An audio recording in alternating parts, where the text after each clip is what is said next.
1934 সালের জানুয়ারির এক অন্ধকার রাত, চট্টগ্রাম জেলের ভেতরে এক মানুষ অপেক্ষা করছেন মৃত্যুর জন্য।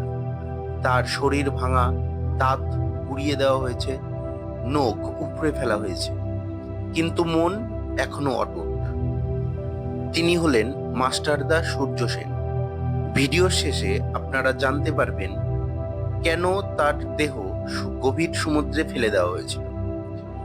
আজ আমরা জানব তার জীবনের শেষ 24 ঘন্টার কাহিনী। সূর্য সেন ছিলেন একজন স্কুল শিক্ষক, কিন্তু তিনি শুধু শিক্ষক নন, তিনি ছিলেন বিপ্লবের আগুন। 1930 সালের 18 এপ্রিল তার নেতৃত্বে ঘটে যায় ঐতিহাসিক চট্টগ্রাম অস্ত্রাগার লুট। উদ্দেশ্য ছিল ব্রিটিশদের অস্ত্রাগার দখল করে ভারতকে স্বাধীন করা। ব্রিটিশরা তাকে পাগলের মতো খুঁজছিল। অবশেষে 1933 সালে এক বিশ্বাসঘাতকের কারণে তিনি ধরা পড়েন। ধরা পড়ার পর শুরু হয় নির্মম নির্যাতন।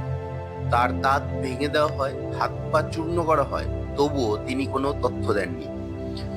1934 সালের 11 জানুয়ারি রাত, ফাঁসির আগের রাতে তাকে এমনভাবে নির্যাতন করা হয়েছিল যাতে তিনি দাঁড়াতেও না পারেন।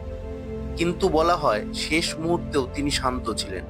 তিনি জানতেন তার মৃত্যু বৃথা যাবে না। 1934 সালের 12 জানুয়ারি ভোরে চট্টগ্রামের জেলে তার ফাঁসি কার্যকর হয়। তার দেহ পরিবারকে দেওয়া হয়নি, গোপনে সমুদ্রে ফেলে দেওয়া হয়েছিল, যেন তার স্মৃতিও মুছে যায়। কিন্তু ইতিহাস মুছে যায়নি। আজ আমরা স্বাধীন দেশে দাঁড়িয়ে কথা বলছি, কারণ এমন মানুষ ছিলেন। মাস্টারদা সূর্য সেন শুধু একজন বিপ্লবী নন, তিনি সাহসের প্রতীক। এমন গল্প জানতে চান? তাহলে সাবস্ক্রাইব করুন, কারণ ইতিহাস সত্য এখনো বেঁচে আছে।